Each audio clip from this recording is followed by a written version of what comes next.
हम देखिए नवांश कुंडली, नवमांश कुंडली, किसी भी नाम से संबोधित करें उसकी बात करते हैं। इस वीडियो में मैं बताऊंगा आपको कैसे वो निकालते हैं, कैसे बनाते हैं नवमांश कुंडली। वो पार्ट उनके लिए होगा जो सीखने के इच्छुक हैं, और कैसे उसको हम क्या क्या क्या रिजल्ट निकालते हैं, किस तरीके से रिजल्ट निकालते हैं, वो भी उनके लिए जो सीखने के इच्छुक हों। और रिजल्ट क्या निकलता है, क्या क्या चीज़ हम देखेंगे, वो बेसिकली सबके लिए है, ताकि आप लोग जो हैं वो जान सकें नवमांश कुंडली से क्या निकाल सकते हैं। और नवमांश कुंडली बिल्कुल अचूक नुस्खा होता है। देखिए होता क्या है, षडवर्ग के हिसाब से 6 सेक्शन लेते हैं। अब इसने कहा षडवर्ग में यानी 6 सेक्शन, ठीक। षडवर्ग में पहला आता है लग्न। आप लग्न जानते हैं साहब क्या होता है, मुझे बताने की जरूरत नहीं। लग्न से आपको हर चीज अपनी मालूम पड़ जाती है। Everything you can get from लग्न। तो लग्न मैंने हटा दिया। लग्न से आपको हर चीज, नॉर्मली आप लग्न कुंडली देखते हैं। दूसरा आपने कहा साहब जो आप देखते हैं होगा। अब होगा से क्या मिलता है आपको? नॉर्मली जो हम देखते हैं कि समस्याएं, जो विकट समस्याएं आ रही हैं, कुछ दिक्कत ऐसी आ रही है, होगा क्या है, ये आधा, हाफ भाग होता है, हाफ पार्ट ऑफ राशि, एक राशि का आधा हिस्सा। इसे समस्याएं मालूम पड़ती हैं, धन की दिक्कत या धन का आगमन मालूम पड़ता है, और नेचर, सुख का, कितना सुख होगा जीवन में मालूम पड़ता है। अब होगा क्या होता है, 1/2 किस चीज का? राशि का। अब एक राशि कितने की हुई? हम जानते हैं कि ये कंप्लीट आपकी कुंडली में ये 360 डिग्री है, जिसमें आपके 12 हाउसेस होते हैं। तो एक खाना देखिए अपॉन 12 कितना हुआ, ये 30 डिग्री हुआ। एक खाने को जो मिला वो 30 डिग्री मिला। अब 30 डिग्री मिला आपने कहा साहब ये 30 डिग्री का आधा हिस्सा हो रहा होता है, यानी एक हो रहा कितने की होती है? 15 डिग्री की होती है, अगले 15 डिग्री की होती है। तो ये होगा क्या निकालते हैं, इसे बताया मैंने आपको, लेकिन हमारा विषय अभी होगा पे बात करना नहीं है। इस पर हम कभी और वीडियो बनाएंगे ताकि आप लोगों को सुविधा हो और चीजें आप जल्दी निकाल सकें। उसके बाद आपने कहा हमने होगा देखा। देखिए अब द्वेषकाण देखते हैं, ये लिखा मैंने द्वेषकाण। इससे क्या देखते हैं, ये षडवर्ग है। देखिए 6 चीजों का संगम है, ये 6 चीजों का हम मिक्सचर निकाल रहे हैं। द्वेषकाण क्या हुआ? 1/3 किस चीज का? एक खाने का या एक राशि का। अगेन 1/3 यानी इंटू 30 डिग्री कितना हुआ? 10 डिग्री का होता है एक देशकाण। अभी हमें देशकाण से हमारा मतलब नहीं है। क्या निकालते हैं? आपको जीवन में क्या, किसी भी आप कहीं भी हैं, क्या पद मिलना है, आपके भाई बंधुओं का क्या हिसाब किताब रहना है, और सबसे बड़ी बात जो इससे मिलती है, कर्म दंड, कर्मों का फल किस हिसाब से आपको मिलना है, इसी जीवन में मिलना है या आगामी जीवन में मिलना है। तो इसकी भी हमें बात नहीं करनी, कभी और बात करेंगे। अगला हमने कहा साहब आपका नवमांश, यहां लिख दिया मैंने जिस पे हमने बात करनी है। तो जो यहां टॉपिक दिया हुआ है नवमांश, कितना? नवम अंश, ऐसे याद करें, नवम अंश। ये आपने कहा साहब 1/9 हो गया, 1/9 ऑफ एक राशि का इंटू 30, ठीक बात है। तो क्या आता है वो देखेंगे अभी हम लोग। तो उसके बाद ये नवम अंश हो गया। नवमांश से आप क्या निकालेंगे? बेसिकली विवाहित जीवन का हाल, संतान का, पत्नी का, ये चीजें निकाली जाती हैं। इससे देखिए कि किस तरह से आपका वैवाहिक जीवन, चाहे वो पैसे के मामले में हो, चाहे वैवाहिक संबंधों के मामले में हो, रहना है। उसके बाद हम आते हैं द्वादशांश पे। यहां लिख लिया हमने, हमारा टॉपिक नवमांश है आज, फिर द्वादशांश हो गया, द्वादश अंश, द्वादशांश हो गया। देखिए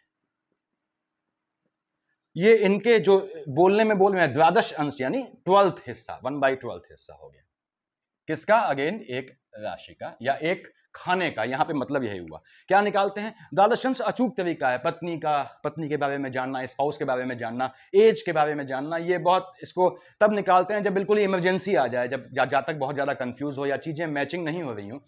हम नवमांश देखते ही क्यों हैं षडवर्ग में, लग्न को छोड़ के बाकी पर आते ही क्यों है, बताऊंगा मैं आपको।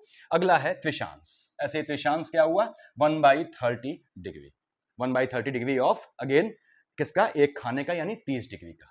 1/30 ऑफ 30 डिग्री कितना हुआ, यानी त्रिशांश क्या हुआ? 1 डिग्री का होता है। त्रिशांश से क्या देखते हैं? बेसिकली मार्केश देखते हैं। अब मार्केश क्या हुआ? आपने कहा साहब मार्केश जो है वो आप जानते हैं 2nd और 7th हाउस बेसिकली हम मानते हैं, तो पत्नी वाला खाना भी इसमें आ जाता है, स्पाउस वाला खाना भी आ जाता है फीमेल या मेल जातक के लिए। तो ये हम इस तरह से इन षडवर्ग की मदद लेते हैं। जब क्या होता है, सेटिस्फाइड रिजल्ट लग्न कुंडली से न मिल पाए तो हम बाकी नवमांश इत्यादि में कूदते हैं। अदरवाइज लग्न कुंडली से काम चल जाता है तो बेहतर है। लेकिन आपको लगता है कि लग्न कुंडली से जो प्रेडिक्शन हो रहा है आपको लेके वो आपके फिट नहीं बैठता, तो आपको नवमांश में या बाकी में कूदना पड़ेगा। तो नमस्कार, मैं AK पंत स्वागत करता हूं आपका अपने एस्ट्रो चैनल पे। आज हम बात कर रहे हैं, देखिए नवमांश कुंडली क्या होती है, कैसे बनाते हैं, उनके लिए जो सीखना चाहते हैं। उसके बाद क्या क्या किस तरह से देखा जाता है इसे, और अल्टीमेटली क्या रिजल्ट मिलता है। मैं एक ही वीडियो में बनाऊंगा, हो सकेगा तो 3-4 वीडियोस जोड़ के बना दूं ताकि आप लोगों को समझ में आए।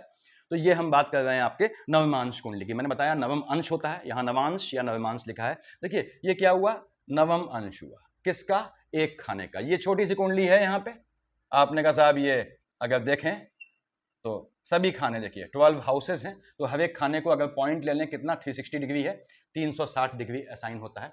तो एक खाने को मिला कितना 30 डिग्री का हो गया, यानी एक राशि को 30 डिग्री। तो 1/9 ऑफ अ राशि कितना हुआ 30 डिग्री।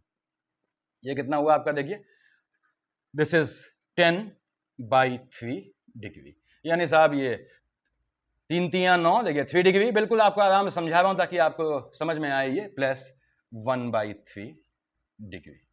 अब आपने कहा डिग्री कहें चाहे अंश कहें, अंश कहेंगे तो कला विकला आएगा, डिग्री कहेंगे तो आपका मिनट्स ऑफ सेकंड्स आएंगे। आपने कहा साहब डिग्री को कन्वर्ट किया आपने मिनट में, कितना हुआ 3 डिग्री प्लस, अब 1/3 डिग्री को हमने मिनट में कन्वर्ट किया, आप कितने मिनट होते हैं 60 होते हैं, देखिए इनटू 60 तो अब ये क्या हो गया आपका 3 डिग्री एंड देखिए 20 मिनट्स। ये आपका एक नवमांश की अवधि होती है, 3 डिग्री 20 मिनट। किसमें, एक राशि में। और कितने हैं, 9 भाग हैं, 9 नवांश हैं, तो इसलिए 9 नवांश होते हैं, किसी भी राशि के 9 नवांश होते हैं। देखिए ये फिक्स है, पहला क्या है देखिए लिखा है मैंने 0 से 3 डिग्री 20, ये कितना हुआ पहला नवांश हो गया। अब 320 जोड़ते जाइए, 320 से 640 दूसरा नवांश हो गया, फिर 640 में 320 जोड़िए, आपका कितना हुआ 640 से 10, ये तीसरा नवांश हो गया। ऐसे ही चौथा नवांश, पांचवा नवांश, छठा नवांश, ऐसे ही नवा नवांश हो गया। देखिए तो यानी ये क्या किया आपने, एक राशि को 9 भागों में बांट दिया डिग्रीज के बेसिस पे। तो पहली चीज तो हमको यहां से ये मिली कि हम साहब यहां पे इस तरह से काम कर सकते हैं। देखिए कि ये एक नवांश का डिग्री कितना होता है 3 डिग्री 20 मिनट का, इसको ड्यूरेशन मिलता है, इसको गैप मिलता है, और इसीलिए 9 भाग हो जाते हैं, 9 नवांश इसीलिए होते हैं। अब कोई ग्रह किस नवांश में है, लग्न किस नवांश में है, सारा खेल इस चीज का होता है। अब देखिए मैं इसको थोड़ी देर हटा दूं, यहां से मैंने नीचे हटा दिया ऐसे। अब आपने कहा साहब अगर हम कहें तो नक्षत्र कितने होते हैं, 27 नक्षत्र होते हैं। तो एक 27 नक्षत्र किस में हुए आपके, ये 360 डिग्री में हुए। देखिए 360 डिग्री में 27 नक्षत्र हुए, तो एक नक्षत्र को कितना टाइम आवंटित हुआ या कितना डिग्री आवंटित हुआ, 9 3 27, 9 चको 36, कितना आया 40/3, यानी 4 × 10/3। और 10/3 क्या था, एक नवांश था आपका, यानी ये हो गया 4 × नवांश। इस कहानी से हमें क्या मिला, नई चीज कि साहब इसका मतलब यह है कि एक नवांश, ये बहुत काम का रिजल्ट मिला। 1/4, देखिए 4 यहां ले आए, 1/4 होता है किस चीज का, नक्षत्र का, ऑफ नक्षत्र। एक नक्षत्र का 1/4 जो है वो आपका नवांश होता है। नवांश को 1/4 नक्षत्र का हिस्सा आवंटित होता है। आगे बढ़ते हैं इसमें हम। उसके बाद यहां पे हमने कहा साहब टोटल कितने नवांश होने चाहिए, फिर 27 नक्षत्र हैं। देखिए एक नक्षत्र में मैंने बताया कि 4 नवांश है, तो 27 × 4 कितना हुआ आपका, आपने कहा 108 नवांश होते हैं टोटल। देखिए टोटल 108 नवांश होते हैं, जिनके नाम क्या होते हैं उससे यहां मतलब नहीं है, हमें सिर्फ आउटपुट निकालना है, रिजल्ट निकालना है, ताकि आप लोग निकाल सके। तो ये नवांश है। अब नवांश कुंडली में आपकी लग्न का डिग्री क्या है उससे नवांश निकालते हैं। जैसे आपका मेष राशि में पहला नवांश मेष का होता है, सीक्वेंस फिक्स हो गया। दूसरा नवांश किसका होगा, क्योंकि 9 नवांश होते हैं, वृष का होगा, तीसरा मिथुन का, चौथा कर्क का, पांचवा सिंह का, छठा कन्या का, देखिए सातवां तुला का, आठवां वृश्चिक का, नवा धनु का। 9 नवांश हो गए, फिर खत्म कहानी। अब देखिए वृष राशि में पहला नवांश मकर का होता है, ठीक, तो मकर का पहला नवांश हुआ। देखिए अगला नवांश किसका होगा, वृष राशि में पहला नवांश किसका है, मकर का। अगला होगा आपका कुंभ का नवांश, अगला मीन का नवांश, ऐसे ही 9 ले लेंगे आप। मिथुन राशि में पहला नवांश तुला का होता है, और नवांश कितने होने चाहिए राशि में, 9 होने चाहिए। तो पहला तुला का है, देखिए अगला वृश्चिक का होगा, अगला धनु का, अगला मकर का, अगला कुंभ का, ऐसे 9 ले लेंगे। ऐसे ही कर्क राशि में पहला नवांश कर्क का होता है, तो कर्क राशि में दूसरा नवांश किसका हुआ, सिंह का हो जाएगा। देखिए कर्क के बाद क्या आती है, सिंह आती है, अगला कन्या का हो जाएगा, ऐसे 9 ले लेंगे। तो ये किस राशि में कौन सा नवांश है कैसे याद करना है, 1 10 7 4। पहली राशि कौन सी होती है, मेष। 10 कौन सी होती है, मकर। देखिए 10 कौन सी हुई, मकर। उसके बाद 7 कौन सी हुई, ये है 7 तुला। उसके बाद आपने कहा 4 कौन सी हुई, कर्क हुई। ये रिपीट करता है, देखिए 1 10 7 4, अगेन 1 10 7 4, सो ऑन, ये रिपीट करता है। तो ऐसे याद करें आप, या तो कि मेष वृष मिथुन कर्क सिंह कन्या तुला वृश्चिक धनु मकर कुंभ मीन और 1 10 7 4 याद कर लिया, 1 7 7 4। आपने कहा साहब सिंह में निकालना है, मेष वृष मिथुन कर्क सिंह। देखिए सीक्वेंस क्या है, 1 10 7 4 1, एक आया, यानी पहला किसका होगा, मेष का होगा। देखिए मेष का है, एक तरीका यह है याद करने का। दूसरा आप ऐसे लिख लें, मेष वृष मिथुन कर्क सिंह कन्या तुला वृश्चिक धनु मकर कुंभ मीन। तो देखिए मेष सिंह धनु में पहला नवांश मेष का होता है, वहां देख लीजिए, चेक कर लीजिए आप। मेष सिंह धनु में, मेष सिंह और धनु में पहला नवांश मेष का है। देखिए ऐसे ही विष कन्या मकर में पहला नवांश मकर का है, मिथुन तुला कुंभ में पहला नवांश तुला का होता है। बाकी नवांश आगे के सीक्वेंस में निकाल लेंगे, यानी कि मेष सिंह धनु में पहला नवांश मेष का है। क्या डिग्री हुई, 0 से 3 20। दूसरा नवांश क्या होगा, मेष के बाद अगला क्या होता है, विष, अगला नवांश विष का होगा। कब, मेष सिंह धनु में। ये सीक्वेंस से निकालेंगे। और आपको इससे भी याद नहीं करना, आपको स्थिर राशि चर राशि याद है, मैंने लिख दिया है। चर राशियों के लिए यानी मेष मकर तुला कर्क के लिए प्रथम नवांश समान राशि होती है, पहला नवांश वही होता है जो राशि है। किसमें, मेष मकर तुला कर्क। देखिए मेष में पहला नवांश मेष का है, तुला में पहला नवांश तुला का है। देखिए उसके बाद मकर में पहला नवांश मकर का है, देखिए कर्क में पहला नवांश कर्क का है। ये हो गया चर राशि के लिए। स्थिर राशि में यानी सिंह विष कुंभ वृश्चिक, साफ लिखा है मैंने आपके लिए, राशि से नवम राशि पहला नवांश होगी। अब सिंह में क्या है, सिंह में देखिए आपने कहा नवांश निकालना है हमको, हमें नहीं मालूम कौन सा नवांश है। यहां से नवीं राशि 1 2 3 4 5 6 7 8 9, क्या आया, मेष आया। तो देखिए सिंह में पहला नवांश किसका है, मेष का है। आगे देखें, विष में देखते हैं पहला नवांश यहां से 9th राशि, देखिए 1 2 3 4 5 6 7 8 9, कौन सा आई, मकर राशि आई। देखिए विष में पहला नवांश किसका है, मकर का है। तो ऐसे निकालेंगे। उसके बाद यहां लिखा है द्विस्वभाव जो राशियां होती हैं, धनु कन्या मिथुन मीन, उनमें राशि से पंचम राशि वो उसका पहला नवांश होता है। धनु में देखिए, धनु कहां लिखा है, यहां, इससे पंचम राशि 1 2 3 4 5, कौन सी आई, मेष। देखिए धनु में पहला किसका है, मेष का नवांश। तो ये आपको यहां से क्लियर हो गया होगा कि हम कैसे नवांश निकालते हैं। अब क्या है, आपने क्या करना होता है, नवांश कुंडली क्या क्यों देखनी है, क्या देखनी है। सबसे पहले तो आपको यह मालूम पड़ना चाहिए किसी भी जो आपको कुंडली दी हुई है उसको आप कैसे नवांश कुंडली में आप कन्वर्ट कर सकते हैं, यानी हाउ टू ऑब्टेन नवांश कुंडली या D9 फ्रॉम द लग्न कुंडली, कैसे निकालेंगे इसको, ये आपको आना चाहिए। इसमें मुश्किल से 1.5 मिनट का समय लगता है। हालांकि आजकल सॉफ्टवेयर में वो चीज उपलब्ध होती है, सॉफ्टवेयर में आपने नवमांश कुंडली बगल में बनी होती है, और नवमांश कुंडली में क्या देखते हैं हम, कैसे निकालते हैं, कौन सी चीज देखी जाती है। तो 2 चीज देखते हैं जो हम आगे बात करेंगे। पहली बात तो वर्गोत्तम, वर्गोत्तम वर्ग उत्तम है या नहीं है, उसकी हम बात करेंगे अभी। देखिए, और ये मेन चीज है जो देखा जाता है कि वर्गोत्तम है या नहीं है। उसके बाद जो भी ग्रह बैठा हुआ है, ये हमेशा याद रखें कि लग्न कुंडली में कितना भी अच्छा ग्रह बैठा है, यदि वो नवांश में उसकी स्थिति अच्छी नहीं है तो वो हमेशा आपको नेगेटिव फल देगा। तो ये ध्यान रखना है आपने, इसलिए नवमांश कुंडली आवश्यक हो जाती है। लेकिन तभी देखें जब जो है आपका लग्न कुंडली से सेटिस्फेक्शन नहीं मिल पा रहा है। उसके बाद लग्न कुंडली में जो ग्रह जिस राशि पे बैठा है, यदि आपकी नवांश कुंडली में वो उसी राशि पे बैठा है तो वो वर्गोत्तम कहलाएगा। वो हमेशा आपको बेहतर फल देगा, नेगेटिव का भी है तो भी बेहतर फल देगा। कुछ नेगेटिविटी हो जाती है लेकिन अल्टीमेटली बेहतर फल देता है। तो इसकी हम बात करेंगे। देखिए इसके अगले राउंड में, इतना देखें ताकि आप लोग का समय बच जाए, इसलिए मैं हॉरोस्कोप बना दे रहा हूं पहले ही। तो यहां पे देखिए, ये मैंने कुंडली बना दी आप लोग का टाइम बचाने के लिए। ये सिंह लग्न की बना दी, लग्न कोई भी हो कोई फर्क नहीं पड़ता उससे। सिंह लग्न की कुंडली है, लग्न में 5 लिखा हुआ है, ये आपकी लग्न कुंडली हो गई। दिस इज लग्न कुंडली, ये आपकी नवांश कुंडली, यहाँ लिख दिया मैंने। देखिए ये आपकी लग्न कुंडली हो गई, और साहब ये नवांश या नवमांश कुंडली हो गई। नवांश कैसे आपने मुश्किल से 1 मिनट 1.5 मिनट में बनाते हैं। देखिए आपको अंश मालूम पड़ने चाहिए। जो आप कुंडली निकालते हैं सॉफ्टवेयर से कहीं से, वहाँ लिखा होता है 5, देखिए 5 में सिंह लग्न है आपका। उसके बाद अब लग्न का डिग्री देखा, राशि के हिसाब से देखते हैं, ये याद रखें नवांश को। कितना डिग्री लिखा है, 1535। देखिए लग्न में कितना है, 1535।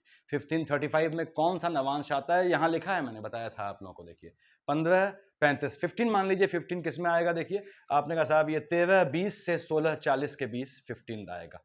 क्या लिखा है, कौन सा नवांश है, 5वां नवांश। देखिए 5th लिखा हुआ है, यानी लग्न अपनी राशि के, कौन सी राशि है, सिंह, देखिए सिंह राशि लिखी है यहाँ पे, सिंह के 5वें नवांश में होगा। अब सिंह का पहला नवांश कौन सा है, देखिए मेष नवांश पहला है सिंह का, यहां बताया था मैंने आपको। अब सिंह का पहला नवांश मेष है, तो पांचवा कौन सा हुआ, मेष विष मिथुन कर्क सिंह, पांचवा क्या हुआ, सिंह। तो लग्न क्या होगा, नवमांश कुंडली में लग्न जो है वो सिंह का होगा, देखिए यहाँ पे सिंह का आ गया, तो लग्न सेम आ गया सिंह का, यानी लग्न इसमें वर्गोत्तम हो गया, देखिए लग्न वर्गोत्तम हो गया, यहां भी लग्न वही है, वहां भी लग्न वही है। दो चीजें हमें देखनी है बेसिकली, एक तो पुष्य या पुष्कर नवांश और वर्गोत्तम, दो चीज हम देखेंगे आपकी सभी चीज निकालने के लिए, तो खैर उस पर बात करेंगे अभी। अब क्या है, आपने का सब ग्रहों का देखिए, यानी कि लग्न तो समान हो गया नवांश कुंडली में, ये इत्तेफाक से हो गया, इत्तेफाक से हो गया, यानी ये लग्न आपका वर्गोत्तम हो गया, यानी ये जातक जो होगा वो अपनी पैतृक संपत्ति जो है उसको कब्जा लेगा, पैतृक संपत्ति इसके किसी भाई बहन को नहीं मिलेगी, ये खुद पी जाएगा सब, उसके बाद वो इसके काम आएगी नहीं आएगी वो बात की बात है। केतु कहां बैठा है, देखिए अगेन लग्न में बैठा है, तो कितना है 1457, 1457 इसके जो है वो डिग्रीज हैं, 1457, ये देखिए यहां किस में आया, आपने देखा 1457 आया साहब अगेन फिफ्थ में, देखिए 13:20 से 16:40 पांचवा नवांश होता है, 1457 इसके बीच आया, यानी कि ये पांचवें नवांश में है केतु, किसके, राशि कौन सी है, नवांश राशि से देखते हैं, सिंह राशि, अगेन सिंह राशि का पांचवा नवांश कौन सा हुआ, मैंने बताया यहां देखिए लिखा हुआ है, सिंह राशि का पहला नवांश कौन सा होता है, मेष का, सीक्वेंस वही होता है, मेष विष मिथुन कर्क सिंह, अगेन सिंह हुआ, तो केतु कहां बैठा है, नवमांश कुंडली में भी सिंह पे बैठा होगा, देखिए सिंह पे बैठा है। अब आपने कहा साहब बृहस्पति महाराज कितना दिया है, देखिए 4:25, 4:25 मतलब कितना हुआ, कौन से में आया, 3:20 से 6:40 सेकंड नवांश में आया, तो बृहस्पति तुला के सेकंड नवांश में है। अब तुला का पहला नवांश क्या होता है, देखिए तुला ही होता है, लिखा है, बताया था मैंने आप लोग को। अब तुला का पहला नवांश तुला है, ये दूसरे नवांश में है, तो अगला नवांश कौन सा हुआ, मेष विष मिथुन कर्क सिंह कन्या तुला वृश्चिक, वृश्चिक हुआ, तो बृहस्पति आपके जो नवांश कुंडली है वहां वृश्चिक में होगा, देखते हैं भाई, हाँ देखिए भाई 8 लिखा है, वृश्चिक में बृहस्पति बैठा हुआ है, ठीक। अब आपने कहा साहब चंद्रमा, ये बहुत मैं समझा रहा हूं इसलिए टाइम लग रहा है, 1.5 मिनट से भी कम समय लगता है। चंद्रमा कभी कभी होता है कि आपके पास सिर्फ लग्न कुंडली पड़ी होती है तो नवमांश तुरंत निकाल सकते हैं आप। चंद्रमा कहां बैठा है, वहीं बैठा है साथ में, कहां, तुला में, कोई दिक्कत नहीं, कितना है 11-13, किस में आया, देखिए 10 से 13-20 डिग्री में आया 11-13, यानी कि ये फोर्थ नवांश में है, चंद्रमा चौथे नवांश में है, फोर्थ लिखा है, देखिए डिग्रीज का नवांश फिक्स होता है, चौथे नवांश में, किसके, तुला के। अब तुला कहां देखा, तुला का पहला नवांश क्या था, तुला था, तो चौथा कौन सा हुआ, तुला वृश्चिक धनु मकर, कौन सा हुआ, मकर। अब यहां देखिए क्या चंद्रमा मकर पे लिखा है, हाँ मकर पे लिखा है, बिल्कुल ठीक बात है। आगे आते हैं, यहां तो कोई ग्रह है नहीं, राहुदेव 1457 किस में आता है, देखिए यहां पे फिफ्थ में आता है, 13:20 से 16:40 में 1457 डिग्री पड़ेगा, यानी पांचवें नवांश में है, किसके, आपने कहा साहब ये कौन सी राशि है, कुंभ, कुंभ का पांचवा नवांश, कुंभ का देखिए आपने कहा कौन सा नवांश होता है, तुला होता है पहला, पांचवा निकालिए, तुला वृश्चिक धनु मकर कुंभ, क्या आया, कुंभ आया, देखिए तो आप देखेंगे कि राहुदेव कहां बैठेंगे, आपने कहा साहब कुंभ पे ही बैठेंगे, देखिए कुंभ पे ही बैठे हैं। आगे देखते हैं, उसके बाद बुध महाराज कितना डिग्री है, 20:5, 20:5 किस में आया, देखिए आपके 20 डिग्री से 23:20 में आया, बहुत हल्का सा आया है, यानी बुध यहां डाइसी हो जाएगा, क्या मतलब होगा समझाऊंगा आपको इसका, 20 से 23:20 में, यानी कि पांचवें छठे सातवें, सातवें नवांश में है बुध, किसके, क्या राशि लिखी है, मेष, मेष के सातवें नवांश में है, मेष का पहला नवांश किसका होता है, मेष का, सातवां कौन सा हुआ, मेष विष मिथुन कर्क सिंह कन्या तुला, देखिए तुला हुआ, 4-3-7, देखिए कहां लिखा है, क्या तुला में लिखा है आपका बुध, हाँ बुध तुला में लिखा है नवमांश कुंडली में। आगे देखिए शनि महाराज का कितना है, 2049 है, कहां बैठे हैं, आपके जो है वो मेष राशि के होके बैठे हैं, 2049 किस में आया, अगेन आपने कहा 20 से 23-20 में आया, यानी सेवेंथ में आया, किसका सेवेंथ, अगेन कहां बैठा है, मेष, मेष का सेवेंथ, मेष का सेवेंथ, मेष का पहला क्या होता है मेष, सेवेंथ क्या हो गया, तुला, यानी नवमांश कुंडली में शनि तुला में बैठा होगा, देखिए शनि बैठा है तुला में। उसके बाद सूर्य पे आते हैं, सूर्य कहां बैठे हैं, देखिए आपके लग्न कुंडली में, इस जो कुंडली दी है ये यहाँ पे एम्प्लॉयमेंट वाले खाने में है, विश्व राशि पे 4:28 है, 4:28 किस में आया, 3:20 से 6:40 यानी सेकंड में आया, तो सूर्य विश्व के दूसरे नवांश में है, तो नवांश कुंडली में क्या होगा, विश्व का पहला नवांश कौन सा है, मकर, देखिए अगला क्या हुआ, मकर कुंभ, यानी सूर्यदेव जो है वो यहाँ पे कुंभ में होंगे, देखिए कुंभ में लिखे हैं सूर्यदेव। उसके बाद अगला देखते हैं मंगल महाराज। मंगल महाराज 27-15 डिग्री है। 27-15 किस में आया, देखिए 26-40 से 30, 27-15 इसमें आया, यानी 9वें नवांश में है मंगल महाराज। किसके, विष के। अब विष का पहला नवांश कौन सा होता है, यहां लिखा है मकर होता है। अब मकर से आप नवा देखिए, मकर, कुंभ, मीन, मेष, विष, मिथुन, कर्क, सिंह, कन्या। कन्या आया देखिए, तो क्या मंगल कन्या पे लिखा है, हाँ बिल्कुल लिखा है। अगला देखिए शुक्र महाराज कितना है, 236, किस में आएगा, 0 से 3-20, पहले ही में आ गया नवांश में, पहले नवांश में आ गया। किसका, क्या राशि लिखी है, 3, मिथुन के पहले नवांश में है। मिथुन का पहला नवांश क्या होता है, तुला, तो यहां पे किसमें होगा, तुला में होगा। देखिए शुक्र तुला में लिखा होगा, ये देखिए शुक्र लिखा है तुला में। ऐसे बनती है नवमांश कुंडली। मैंने यहाँ सिंह लग्न का उदाहरण लिया है, आप किसी को भी लेंगे, किसी का भी लेंगे, ऐसे ही बनेगा। इसके बाद मैं एक मकर लग्न का आप लोगों को और एग्जाम्पल दे दूंगा। तो ये सामने है। अब देखिए यहाँ पे ये अंतर आ गया। सबसे बड़ी बात है कि लग्न समान रहा, यानी लग्न क्या हो गया, वर्गोत्तम। दो चीजें हैं, पहली बात समझें, एक है वर्गोत्तम, यहां लिख दे रहा हूं मैं, जो अपने वर्ग में सर्वश्रेष्ठ हो। अब कौन वर्ग में सर्वश्रेष्ठ होगा, जिसका यहां भी वो पद है और वहां भी समान पद है, हर जगह उसकी डिग्निटी बनी हुई है। यानी जब राशियां सेम रहेंगी आपकी लग्न कुंडली में, नवांश कुंडली में, तो वो वर्गोत्तम हो जाएगा। ठीक, ये ध्यान देना है। यानी लग्न यहां पे वर्गोत्तम है। लग्न वर्गोत्तम मैंने बताया, अपने खानदान की जमीन पी जाता है ऐसा आदमी, और कोई बोलने भी नहीं आता। उसके बाद इसको मददगार हमेशा मिल जाते हैं। तो खैर यहां बढ़ते हैं आगे। ये वर्गोत्तम पहली चीज देखी जाती है, कौन सा ग्रह वर्गोत्तम है। दूसरी बात, ये आपने पहला देखा है, ये हमेशा याद रखें, वर्गोत्तम देखें उससे आधी चीज आपकी निकल आती है। अगला देखा आपने पुष्कर नवांश, कौन सा है, दूसरा यहां लिख दे रहा हूं, पुष्कर नवांश। ये बहुत काम की चीज है। कोई ग्रह अगर आपकी लग्न कुंडली में पुष्कर नवांश में हो तो आपको वो दे जाता है जीवन में। कैसे निकालते हैं, मेष, सिंह, धनु। देखिए यहां लिख लिया मैंने, मेष, सिंह,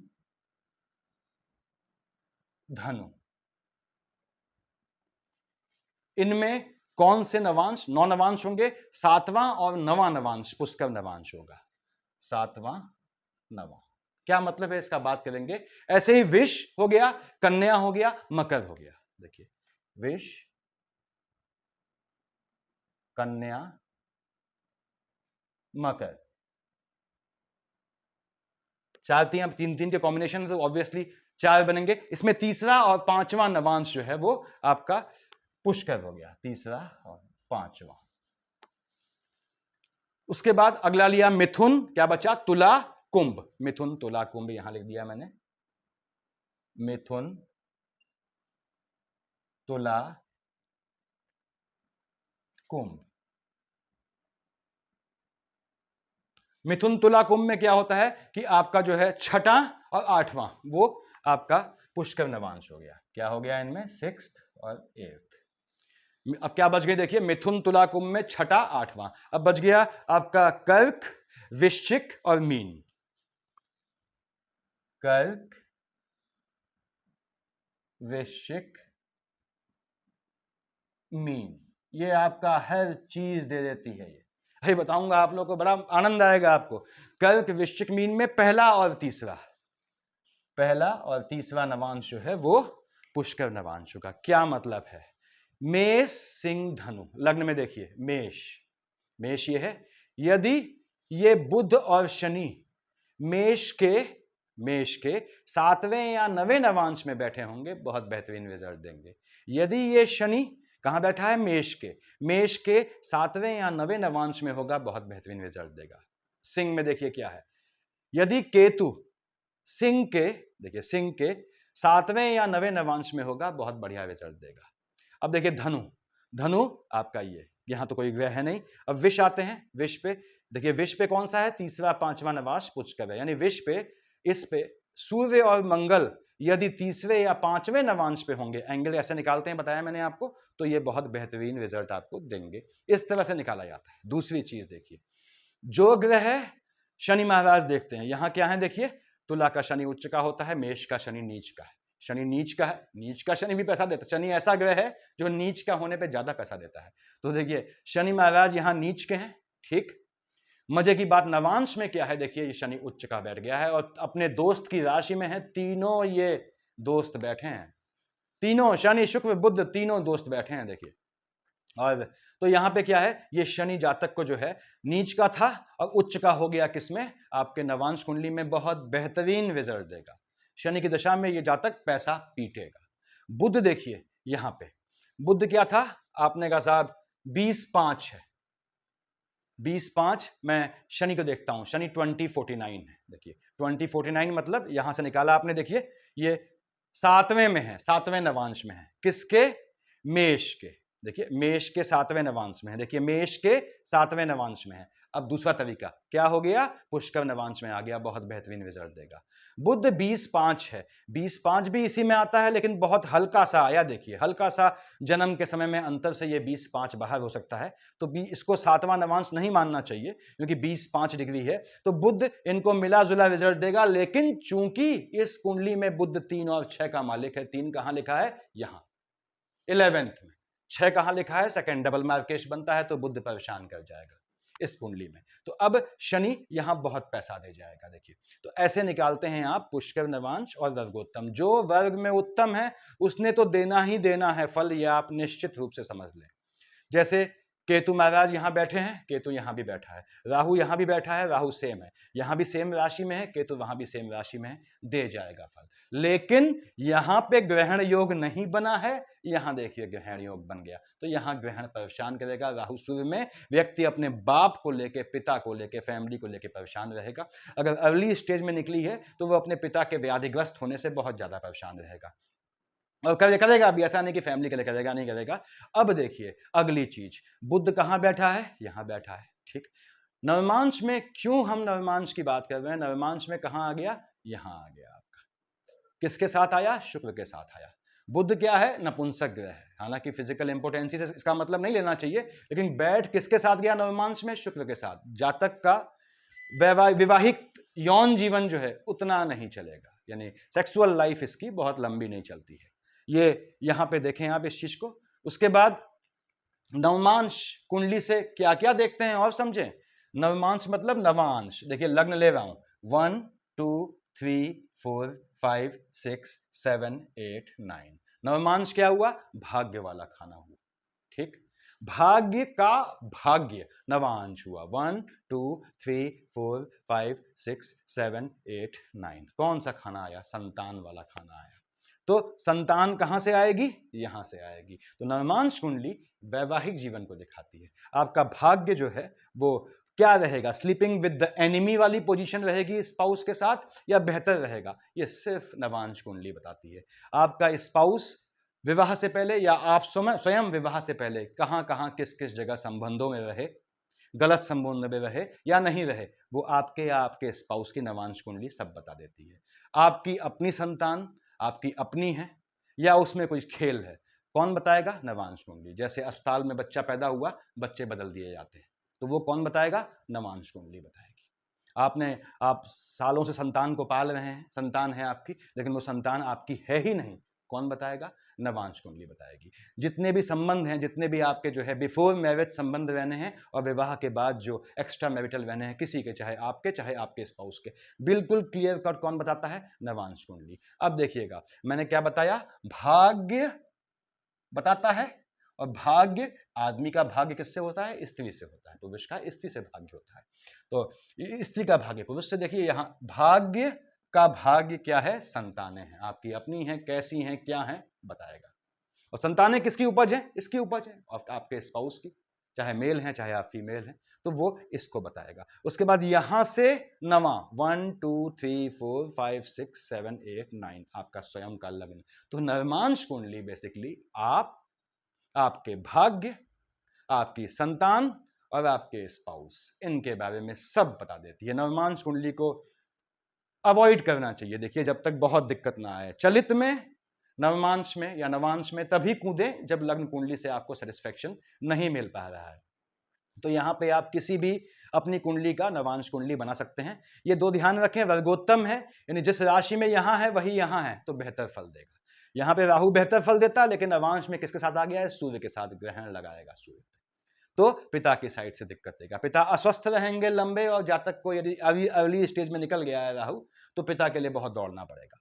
यहाँ पे ये पोजीशन बनती है देखिए। उसके बाद मैं नेक्स्ट कुंडली डालता हूं, इसको मिटाने में मैं बंद कर दे रहा हूं वीडियो ताकि आप लोग का टाइम वेस्ट ना हो। एक मकर लग्न का आपको एग्जांपल देता हूं। तो ये एक कुंडली ली मकर लग्न की, ऐसे ही चेक करते हैं। देखिए आपने खुद बनाना है, और यहाँ मकर लग्न की कुंडली है। लग्न, ये लग्न कुंडली हो गई, मैं नवमांश बना रहा हूँ इससे देखिए, और मैंने यहाँ लिख दिया आपकी सुविधा के लिए, लग्न हो गई, ये नवमांश कुंडली हो गई। ठीक बात। इसके बाद आपको आइडिया हो जाएगा मैं क्या बोल रहा हूँ। 10 लग्न कितना है? 0 59 जो है वो ये मिनट्स पे है, यानी कि पहले नवांश में आएगा 0 से 3 20। देखिए तो लग्न पहले नवांश में है। राशि कौन सी है? मकर है। मकर का पहला नवांश कौन सा होता है? देखिए यहाँ लिखा है मकर का पहला नवांश मकर का होता है, यानी लग्न वहां भी मकर होगा। इत्तेफाक से यहाँ भी लग्न समान हो गया। देखिए इत्तेफाक की बात है। तो लग्न इनका वर्गोत्तम है, ये कितने भी समस्याओं में जिएंगे। देखिए ये कुंडली वो अल्टीमेटली आपको बना ले जाएगा, इनको बना ले जाएगा इस जातक को। और उसके बाद राहुदेव बैठे हैं लग्न पे, ठीक है। 2 4 किस में आया? 2 डिग्री आपका 4 मिनट। देखिए पहले में आया, तो राहु मकर राशि है, पहले नवांश में है, और मकर का पहला क्या हुआ? अगेन मकर हुआ, तो राहुदेव वहीं आ गए नवांश कुंडली में भी, यानी राहुदेव वर्गोत्तम तो हो गए इनके। तो वर्गोत्तम होने के बाद राहु ने बेहतरीन रिजल्ट देना चाहिए, लेकिन यहां देखते हैं अभी खेल क्या होता है। देखिए उसके बाद आपने कहा साहब चंद्रमा बैठे हैं इनके 4th हाउस में, मान लीजिए यहाँ मेष राशि है। 29 20 किसमें आया? 26 40 से 30 में, 9वें में बैठा है, 9वें नवांश में। मेष का नवा नवांश, मेष का पहला नवांश कौन सा होता है? मेष। तो नवा कौन सा हुआ? मेष वृष मिथुन कर्क सिंह कन्या तुला वृश्चिक धनु, धनु हुआ, यानी चंद्रमा को वहां पे जो है वो धनु में होना चाहिए। देखिए धनु में बैठा हुआ है चंद्रमा, नवांश कुंडली में धनु राशि में बैठा है। उसके बाद शनि महाराज 26 8 डिग्री किस में आया? 26 8 आया आपका 23 20 से 26 40 में, यानी 8वें में आया। देखिए तो शनि महाराज 8वें नवांश में है, किसके? विष के। अब विष का पहला नवांश कौन सा होता है? मकर।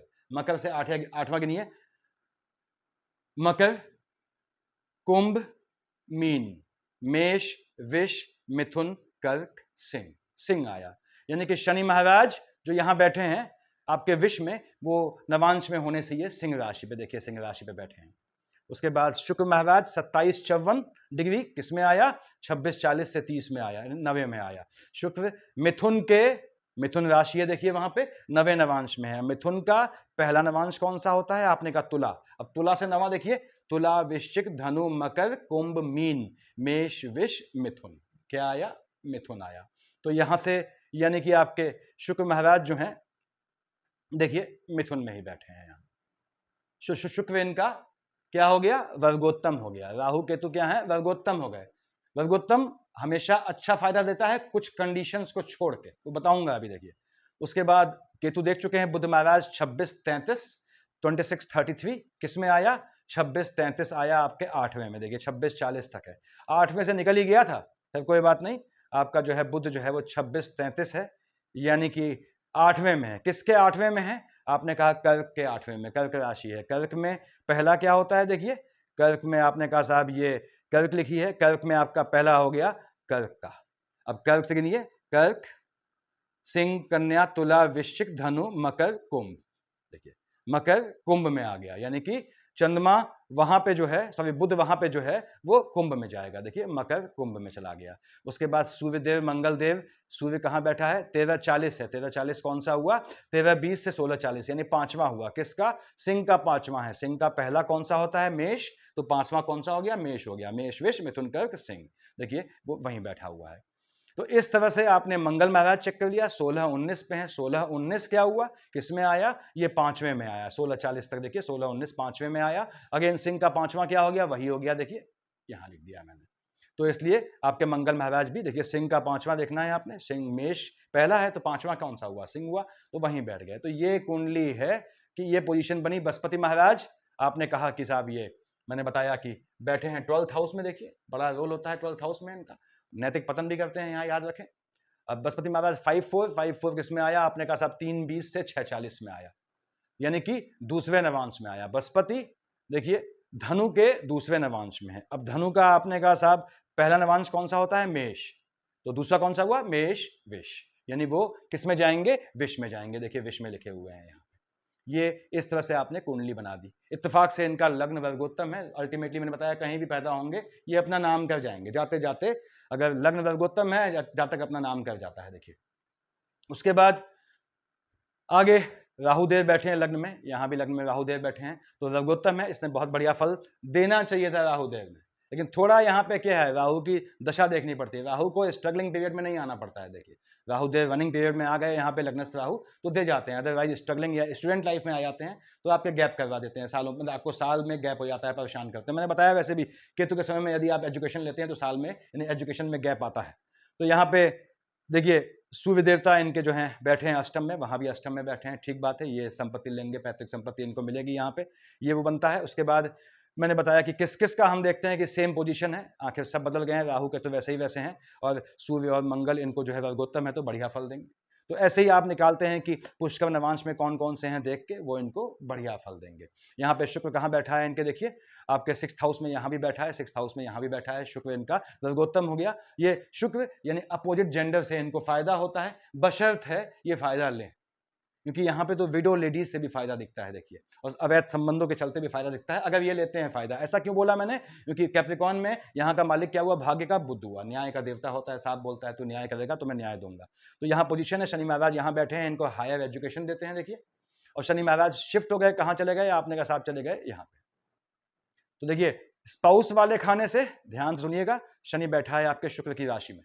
उसके बाद शनि कहाँ पर चला गया, विवाह उपरांत कह लीजिए आपके अष्टम में चला गया, यानी कि वैवाहिक जीवन में आए दिन झगड़े होते हैं, विवाद होते हैं, लेकिन कैप्रिकॉर्न एसेंडेंट लग्न में राहु बैठा है, संभाल लेता है, ये डाइवोर्स तक बात नहीं पहुंचने देता, ये समझदार होते हैं इतने। तो ये पोजीशन है, ऐसे आपने निकालना है। अब एक कुंडली में आपको और दिखाऊंगा जिसमें जो है वो लग्न भी चेंज हो जाता हो, उसके बाद हम बात करेंगे कि इससे हम निकालेंगे क्या। आपके सामने आपके होने वाले स्पाउस की, आपकी अपनी, आपके किसी जानने वाले की कुंडली मौजूद है, आप कैसे बताएंगे कि ये मेरे लिए जीवन साथी के रूप में ठीक रहेगा या नहीं रहेगा, या इसका अतीत कैसा है। हालांकि अतीत पे नहीं आना चाहिए अगर विवाह हो गया है तो, लेकिन पहले तो प्रिकॉशन ली ही आ सकती है कम से कम। तो ये मैं बताऊंगा आप लोगों को।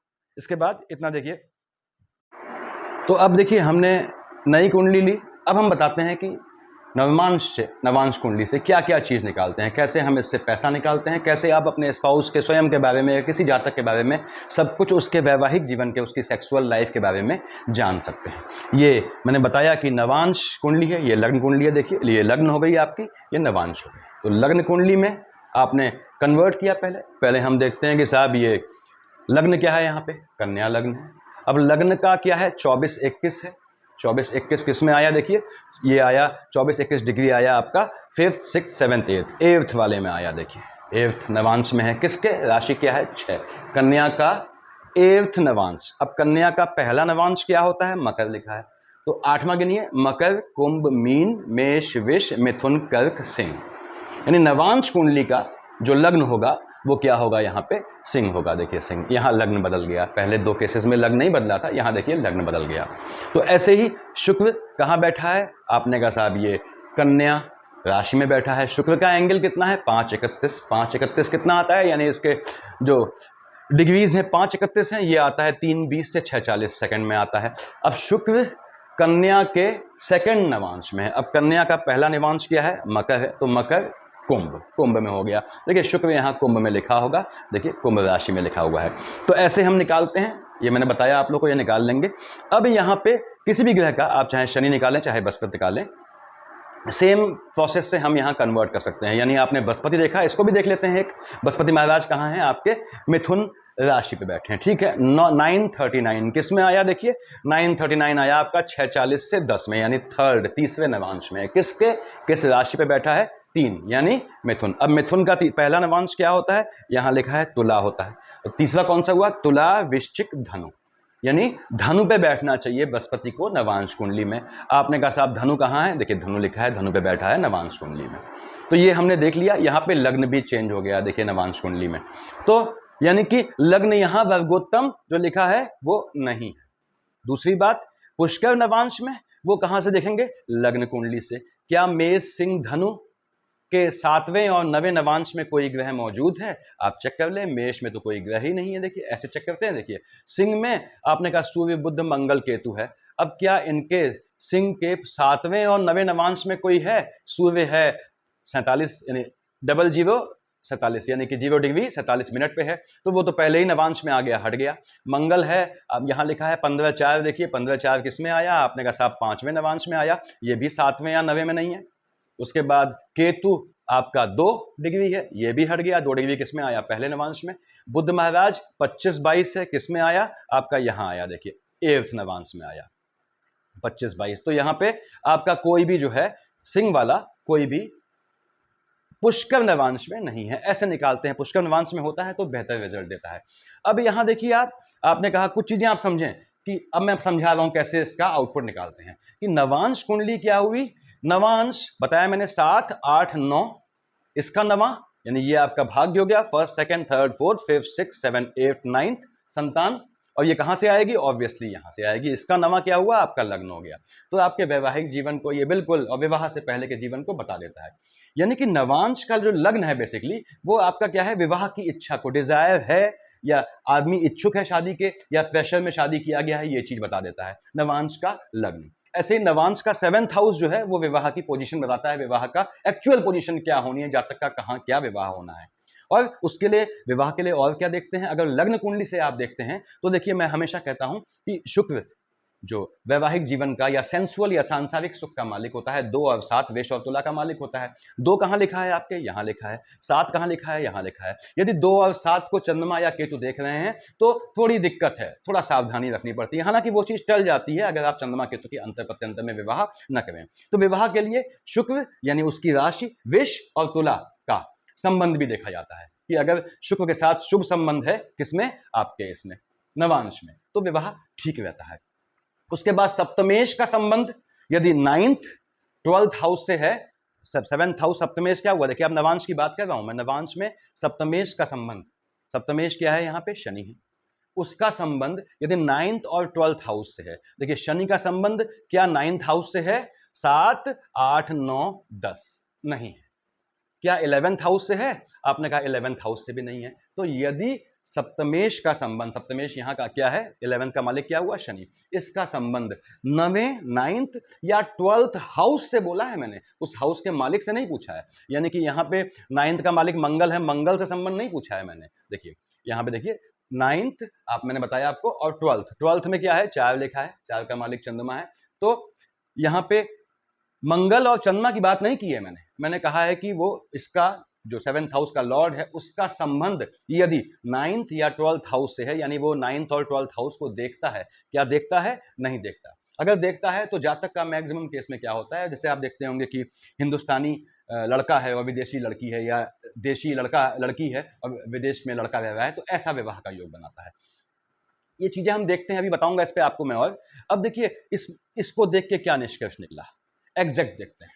इसको देख के ये निष्कर्ष निकला, पहली बात कि सूर्य बुध मंगल केतु एक साथ बैठे हैं 4 ग्रह लग्न कुंडली में। 4 ग्रह लग्न कुंडली में यदि किसी भी स्थान पे बैठते हैं तो वहां डाइपोल बन जाता है, इंटरनल पॉलिटिक्स हो जाती है, सपोर्ट नहीं करते, नुकसान करते हैं। लेकिन 6ठे 8वें और 12वें भाव में इसी सीक्वेंस में ये फायदा देते हैं। मैक्सिमम 8th में देते हैं, फिर 6 में, फिर 12th में। अब यहां पे देखिए आपने कहा साहब मंगल महाराज बैठे हैं किस पे? सिंह राशि पे। मंगल यहां भी सिंह राशि पे बैठा है, तो क्या हो गया? राशि समान है ग्रह की, वर्गोत्तम हो गया। मंगल इस जातक को हमेशा बढ़िया फल देगा। अब यहाँ पे स्वयं के लिए बोला है मैंने यहाँ पे, और मंगल जबकि यहाँ इसका डबल मार्केश है, 3rd हाउस का लॉर्ड है और आपके 8th का लॉर्ड है, उसके बाद भी इनको स्वयं के लिए बेहतर फल देगा। अब आते हैं नवांश में। नवांश में देखिए मंगल और शनि एक साथ बैठ गए हैं। मंगल भी बाप, शनि भी बाप, और मंगल यहां से मार्केश था। मंगल भी पिता है, शनि भी पिता है। तो जातक के पिता का कोई विचित्र तरीके से निधन होता है। वो नॉर्मल डेथ नहीं होती, वो बियॉन्ड नॉर्मल होती है। चाहे वो एक्सीडेंटल हो, चाहे सुसाइड योग हो, चाहे उनका मारण किया जाए, तो वो नॉर्मल डेथ नहीं होती यहाँ पे। तो ये आपको किसने बताया? नवांश कुंडली ने बताया। उसके बाद देखिए यहाँ पे शुक्र महाराज यहाँ नीच के बैठे हैं लग्न कुंडली में, लग्न पे, ठीक। और शुक्र महाराज की पोजीशन यहाँ कहाँ है, सीधे 7th हाउस में है। 7th हाउस मतलब वैवाहिक संबंध, विवाहेतर संबंध, वैवाहिक संबंध या सेक्सुअल रिलेशंस। और ये नीच का बैठा है यहाँ, कहाँ नीच के संबंध में देख रहा है 7th हाउस को, लेकिन यहाँ बैठ गया है अपने मित्र शनि की राशि में, सामने से मंगल शनि देख भी रहे हैं। मंगल शनि एक साथ बैठे हैं तो आपके नवांश में हमेशा मैं बताता हूं कि इनमें कन्फ्लिक्ट हो जाता है, कौन ज्यादा नीच है। और मंगल सदा के लिए नीच ग्रह होता है, चाहे शनि नीच का हो या मंगल उच्च का हो, आपकी कुंडली में उससे कोई मतलब नहीं, मंगल सदा के लिए नीच गया है। तो पहली बात तो मंगल शनि की युति ने बाप को, पिता को घात दी, अजीब तरीके से घात दी, नॉर्मल डेथ नहीं होती। दूसरी बात, शुक्र महाराज मैं यहां देख रहा हूं, देखिए शुक्र यहां बैठ गया है, यानी जातक के वो विवाहित संबंधों को, विवाह से पहले भी संबंधों को दिखाता है। यानी जातक के अगर ये नवमांश कुंडली है तो विवाह से पहले भी संबंध होने चाहिए। और शुक्र कहां बैठ गया है, 7th हाउस में, विवाह के बाद भी संबंध होने चाहिए, क्योंकि मंगल महाराज की दृष्टि पड़ रही है। कौन से संबंध, जो विधिक रूप से स्वीकृत नहीं है, ऐसे संबंध रहते हैं इस जातक के। यहां पे देखिए उसके बाद चंद्रमा यहाँ नीच का हो गया है। देखिए यहाँ चंद्रमा नीच का नहीं था, आपने कहा साहब चंद्रमा यहाँ नीच का हो गया नवमांश में, कहाँ बैठा है, 4th हाउस में, कहाँ देख रहा है, पिता वाले खाने को। नीच का चंद्रमा देख रहा है, अगेन पिता वाले खाने में फ्लक्चुएशन हो जाता है। और यहाँ दो लिखा है, 2 का मालिक शुक्र है, तो पिता का भी जो वैवाहिक जीवन होता है वहां पे ऊंच नीच होती है। यानी पिता भी, इनका इस जातक का फादर जो है वो बहुत ज्यादा यौन रूप से शुद्ध नहीं होते, वो भी इधर उधर हाथ पैर मारते हैं सेक्सुअल रिलेशंस के लिए। यहाँ पे चंद्रमा का नीच होना ये दिखाता है। सूर्यदेव मैंने बताया यहाँ बैठे हैं, अब क्या हो गए, उच्च के हो गए, सूर्य उच्च का हो गया। देखिए यहाँ पे तो सूर्य की दशा, अंतर्दशा इस जातक को निश्चित रूप से धन का लाभ देती है। हालांकि सूर्य पे यहाँ ग्रहण लग रहा है, केतु का ग्रहण गंदा ग्रहण होता है। क्यों, क्योंकि केतु बिना मस्तक का धड़ होता है, समझाता हूं मैं। लेकिन उसके बाद भी ये इसका लग्न देखिए, इस ग्रहण से पैसा तो मिला है इसको, लेकिन इसका लग्न परेशान रहता है। ये हमेशा किसी न किसी अपनी बनाई समस्या में ही परेशान रहता है। ये पोजीशन बनती है यहाँ पे नवमांश कुंडली के हिसाब से। आगे देखते हैं, आपने कहा साहब चंद्रमा नीच का था, सूर्य देखिए ये पोजीशन थी। बुध महाराज की पोजीशन देखें, बुध कहाँ बैठा है, आपने कहा साहब लग्न कुंडली में ये बुध महाराज को लेके आए हैं 12th हाउस में। यहाँ कहाँ बैठ गया है, 4th हाउस में। बुध और चंद्रमा की युति है। इनकी माता भी लंबे समय परेशान रहती हैं देखिए, और किससे परेशान रहती हैं, ऑब्वियसली इनके पिता से। वो थोड़ा, हालांकि रिलेशन ठीक चलता है उनके बीच, ऐसा नहीं कि सेपरेशन हो जाता है, लेकिन थोड़ी ऊंच नीच आती है। फिलहाल इस जातक को ये पैसा दे जाता है, इस जातक को मंगल शनि एक साथ बैठे हैं, पैसा दे जाता है, इनकी पड़ती नहीं, लेकिन जातक अपनी ताकत से, अपने बलबूते पे अपना काम डालता है, ये नवमांश कुंडली बता रही है, और वो निश्चित रूप से उसमें सफल होता है। कि देखिए राहुदेव बैठे हैं 3rd हाउस में, निश्चित रूप से कहां पे, नवांश कुंडली में, निश्चित रूप से जातक को पैसा दे जाते हैं। तो नवमांश कुंडली की ये कब, विवाह की एज, एक अप्रोक्सीमेट एज है देखिए 24, 25, 26 साल की एज के बाद जातक का, या 21, 22, 23 के बाद, जो भी हम विवाह की स्वीकृत एज माने, उसके बाद ये जातक का अपने आप भाग्योदय होने लगता है। भले ही वो विवाह करे या ना करे, लेकिन वो वैवाहिक संबंधों में लिप्त जरूर पहले से होता है। और ऑफिस कल्चर क्या लिखा है, 2 का मालिक शुक्र कहां बैठ गया है, यहां बैठ गया है सप्तम में। यानी कि ऑफिस में जहां काम करता है वहां भी इनके रिलेशंस होते हैं। तो ये पोजीशन बनती है इसमें नॉर्मल। अब मैं थोड़ी देर के लिए इसको हटा दे रहा हूं, देखिए, ताकि आपको समझा सकूं। अभी और डीप कैसे निकालते हैं हमने ये कुंडली हटा दी यहां से, क्योंकि हमको कुंडली कन्वर्ट करना आ गया है, तो इसकी जरूरत नहीं है अभी। अब सीधे हम देखते हैं कि हाउ टू प्रिडिक्ट फ्रॉम नवमांश कुंडली, नवमांश कुंडली से कैसे हम निकालते हैं कि जातक की और क्या समस्याएं हैं। तो देखिए इसको मैंने हटा दिया। यहाँ पे ये कुंडली है, मंगल शनि बैठे हैं, मैंने बताया पिता को जो है वो विचित्र तरीके से दिक्कत का योग देते हैं।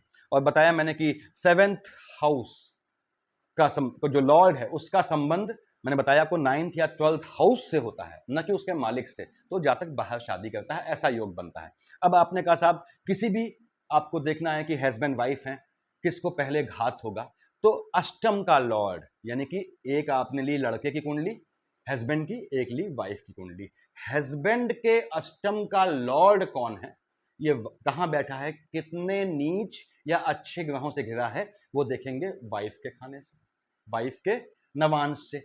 वाइफ के नवांश में जो अष्टम का लॉर्ड बनता है वो देखेंगे उसके हस्बैंड के नवांश कुंडली से। इनमें से जो ज्यादा पतित हो वो जल्दी जाता है, यानी हस्बैंड का जो अष्टमेश है वो वाइफ के नवांश कुंडली में ज्यादा पतित है, तो वो क्या होता है, हस्बैंड को पहले घात देता है।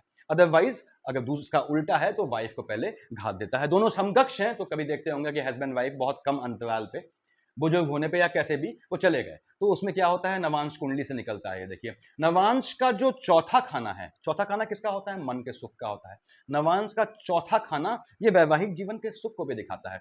यहाँ चंद्रमा क्या बैठ गया है, नीच का, किसके साथ बैठा है, बुध के साथ। क्या बुध से पड़ती है इसकी, नहीं पड़ती। राशि क्या है, मंगल की। मंगल कहां बैठा है, लग्न में, लग्नस्थ मंगल। ये इससे पहले भी देखा था आपने, ये 12th हाउस का मंगली था, अब लग्न ये मंगली है, चाहे मेल हो चाहे फीमेल कोई जातक हो। तो यहाँ पे सुख जो है, वैवाहिक सुख में चंद्रमा और बुध बैठ गया, चंद्रमा और आपके बुध बैठे हैं, तो फ्लक्चुएशन आ जाता है। यानी कि ये विवाह के बाद भी वैवाहिक सुख कहीं ना कहीं अलग ढूंढते हैं, जातक के साथ ये दिक्कत रहती है। उसके बाद नवमांश का 7th हाउस भी देखते हैं। इस पे 7th हाउस बताया मैंने, शुक्र है 2 और 7 का मालिक इनके, और 2 कहां लिखा है, एम्प्लॉयमेंट वाले खाने। तो जहां भी ये कामकाज का इनका रहता है, एम्प्लॉयमेंट का, वहां भी इनके रिलेशंस बनने की गुंजाइश बनती है। उसके बाद अगली चीज क्या देखनी है, आपने कहा किसी भी नवमांश कुंडली में यदि शनि और शुक्र जो है एक साथ बैठे हैं, एक साथ बैठे हैं, तो क्या होता है, मान लीजिए किसी कुंडली में शनि और शुक्र एक साथ बैठे हैं नवमांश पे, यहां तो अलग अलग है, तो क्या होता है, वो क्या होता है, मैरिटल लाइफ में, मैरिड लाइफ के रिलेशंस में कहते हैं न्यूट्रलिटी, उदासीनता को दिखाता है। आपने कहा साहब इसी जो वैवाहिक संबंधों का, यानी कि सेंसुअल प्लेजर का कारक शुक्र है, अगर शुक्र का संबंध केतु से हो जाए, देखिए शुक्र का संबंध केतु से हो जाए, मान लीजिए शुक्र ये है और मान लीजिए केतु इनके यहां बैठे होते या यहां बैठे होते, ठीक, शुक्र यहां बैठे हैं, केतु यहां होता, यहां होता, तो ये जो सेक्सुअल लाइफ को थोड़ा डिस्टॉर्टेड कह दें या परवर्टेड कह दें, विकृत बना देता है हल्का सा।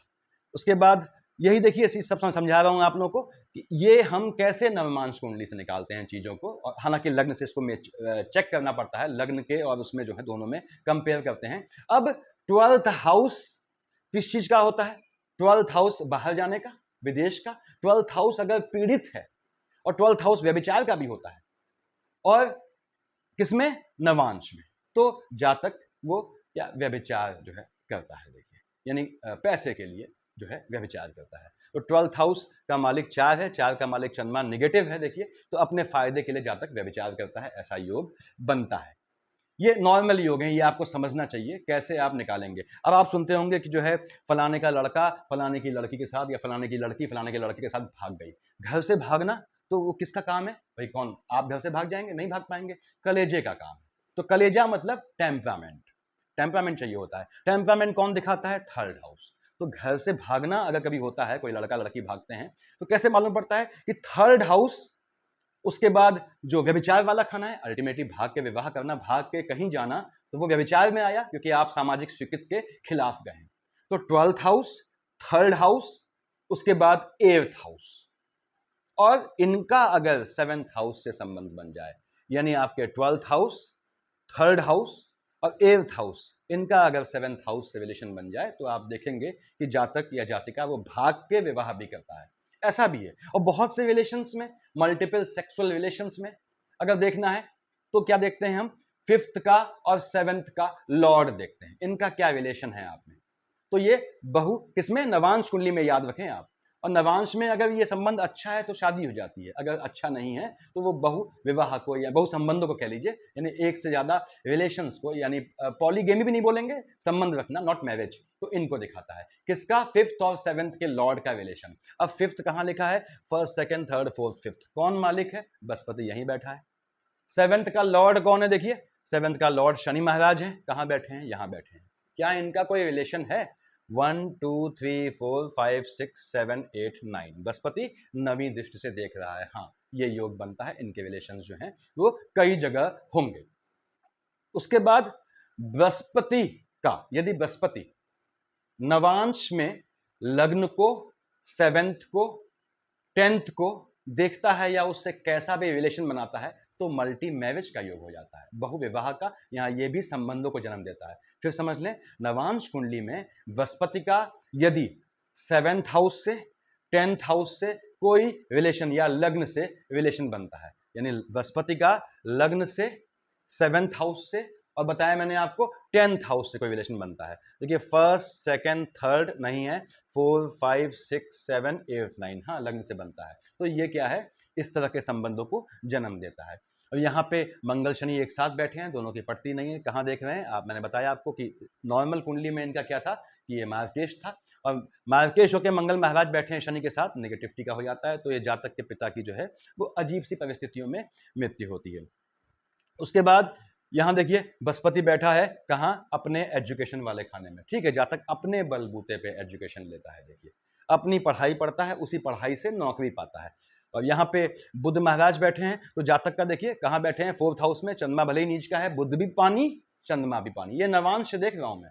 पानी पानी मतलब जातक विदेश जरूर जाता है, लेकिन चंद्रमा नीच का है तो विदेश में टिकता नहीं है लंबा, यानी टूर इत्यादि के लिए, ऑफिशियल टूर या किसी भी काम से इसका फॉरेन जाना रहता है, लेकिन नीच का चंद्रमा इसको वहां स्थिर नहीं होने देता। यानी ये जातक विदेश में नौकरी करे ऐसा संभव नहीं है। हाँ, विदेश जाने का मजबूत योग बनता है। यहाँ पे सूर्यदेव पे ग्रहण लग रहा है, मैंने बताया आपको, भले ही वो वहां उच्च का होकर बैठा है, तो धन तो दे जाएगा इस जातक को, निश्चित रूप से धन दे जाएगा, काम धंधे से, बिजनेस से, अपने काम धाम से। बिजनेस में जातक बहुत स्टेब्लिश हो जाते हैं ये। और लेकिन ग्रहण लगता है, सूर्य पे ग्रहण है, सूर्य क्या है, पिता है, मंगल शनि क्या है, दोनों पिता हैं, और दोनों जो है वो साथ बैठे हुए हैं। तो मैंने बताया आपको कि यहाँ पे ये ऐसी पोजीशन बनाता है कि जातक के पिता की असामयिक अजीब तरीके से विचित्र परिस्थितियों में मृत्यु का योग बनता है। अब कैसे धन योग बनता है ये मैं आपको अगली कुंडली में बताता हूं, देखिए इसके बाद जो होती है। तो फाइनेंस कैसे निकालते हैं, पैसा कैसे निकालेंगे, धन संपत्ति कैसे निकालेंगे, जमीन कैसे निकालेंगे, ये देखिए सामने है आपके तुला लग्न की एक कुंडली बनी है आपके, ये लग्न कुंडली है, ये आपकी नवमांश कुंडली हो गई।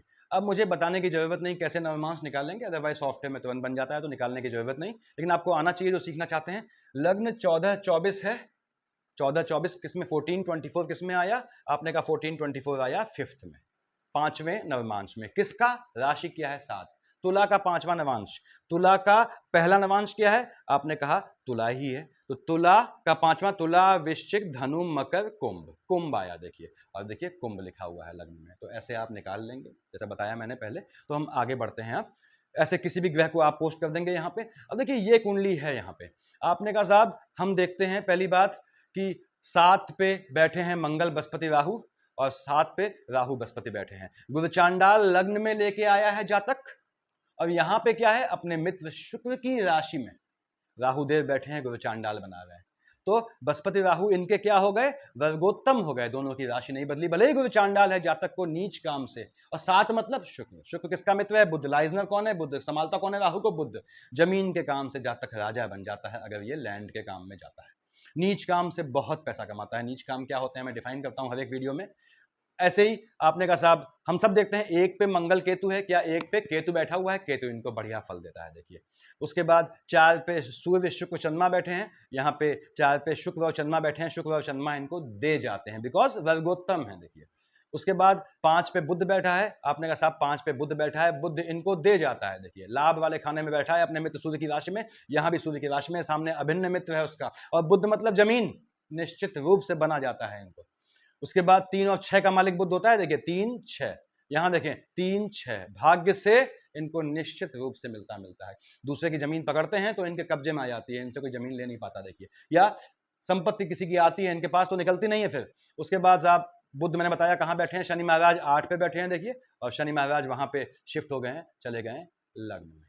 तो ये पोजीशन है, मैक्सिमम इनके जो ग्रह हैं वो वर्गोत्तम है। अब आप पुष्कर नवांश चेक कीजिए कि मेष सिंह धनु के, देखिए मेष सिंह धनु के, मेष कहाँ है, ये है, मेष में मंगल बैठा हुआ है। अब मंगल का कितना है, 20-22 है, देखिए 20-22 है, 20-22 किस में आया, आपने कहा 20 से 23-20, 7वें में आया, देखिए 7वें नवांश में है, यानी कि आपका मंगल 7वें नवांश में है मेष के, और मेष का 7वां नवांश क्या होता है, पुष्कर नवांश होता है, तो मंगल इनको बहुत दे जाता है।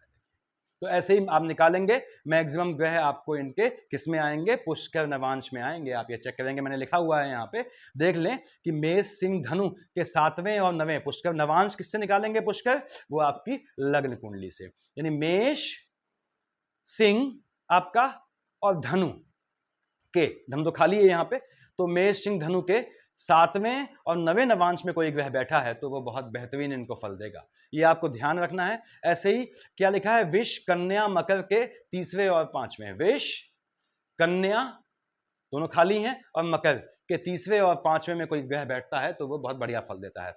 देखिए यहां लिखा हुआ है मिथुन तुला कुंभ के 6ठे और 8वें, मिथुन तुला और कुंभ के, यहां तो मिथुन खाली है, ये खाली है, तो तुला के अगर जो है मिथुन तुला कुंभ के छठे 8वें में कोई ग्रह बैठता है तो वो बहुत दे जाता है इनको। उसके बाद आगे देखिए कर्क वृश्चिक मीन के पहले और तीसरे में। कर्क वृश्चिक यानी कर्क यहाँ, वृश्चिक कहाँ गया आपका, ये रहा देखिए, और मीन कहाँ गया, ये रहा। तो कर्क के पहले और तीसरे में कौन बैठा है, चंद्रमा बैठा है देखिए, 3-19 है, शुक्र बैठा है देखिए, इनको बहुत दे जाते हैं। तो इनकी कुंडली में क्या है, वो धन लाभ का मजबूत योग बनता है। अब यहाँ पे जो वर्गोत्तम देखा बताया मैंने क्या क्या है यहाँ पे, तो इस जातक को धन लाभ होना ही होना है नवमांश से, ये जरूर चेक किया करें। उसके बाद यहाँ पे आपने कहा साहब चीजों को समझें आप, संतान वाले खाने का मालिक यहाँ बुध बनता है, कहाँ बैठ गया है आपने, ठीक शनि अपने मित्र के सामने बैठ गया है। देखिए सूर्य की राशि में भले ही सूर्य न बैठे हो, बुध आदित्य की शेड बन जाती है।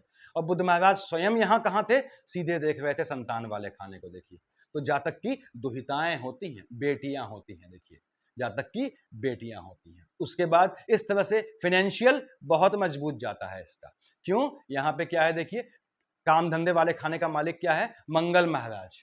और मंगल महाराज यहाँ पे 1 और 8 के मालिक होते हैं राशियों में। यहाँ के मालिक है टेम्परामेंट के, और यहाँ के मालिक है मंगल महाराज। और मंगल महाराज बढ़िया पोजीशन में है इनके, मैंने बताया मंगल इनका जो है वो आपका पुष्कर में आता है, तो निश्चित रूप से मंगल इनको दे जाता है। भले ही वो वहां बैठा है राहु के साथ, उससे फर्क नहीं पड़ता, और निश्चित रूप से लाभ दे जाता है। बृहस्पति राहु की युति इनको बहुत बहुत लाभ, फाइनेंशियल प्रॉफिट दे जाती है। तो ये इस तरह से निकालते हैं आप। आपको क्या चेक करना है कि आपके जो लग्न कुंडली है वहां पे कौन कौन ग्रह पुष्कर नवांश में बैठे हैं, उन्होंने आपको बेहतर रिजल्ट देना ही देना है, बस आपको उनका संबंध निकालना आना चाहिए। ऐसे ही जो ग्रह वर्गोत्तम है, यानी अपनी ही राशि में बैठा है लग्न कुंडली, और आपके जो है जो नवांश कुंडली है उसमें, तो वो आपको मैक्सिमम केस में बेहतर फल देता है। मैं यहाँ पे मैंने फुनतुड़ू क्यों लगाया मैक्सिमम केस, क्योंकि यहाँ दोनों में कंपैरिजन भी करना पड़ता है। यानी जो ग्रह यहाँ अच्छा है वो अगर यहाँ खराब है तो वो बहुत अच्छा फल नहीं देगा, जो ग्रह यहाँ बहुत खराब है यहाँ अच्छा है तो वो उतना खराब फल नहीं देगा। लेकिन बहुत अच्छा फल दे जाएगा खराब होने के बावजूद भी, यदि आपका इन दोनों में वर्गोत्तम भी है और पुष्कर नवांश में है। तो नवांश कुंडली मेरे ख्याल से आप लोगों को क्लियर हो गई होगी। नवांश कुंडली तब देखें, मेरा निवेदन है, जब लग्न कुंडली से सेटिस्फेक्शन ना मिलता हो या संतुष्टि ना मिलती हो। Thank you.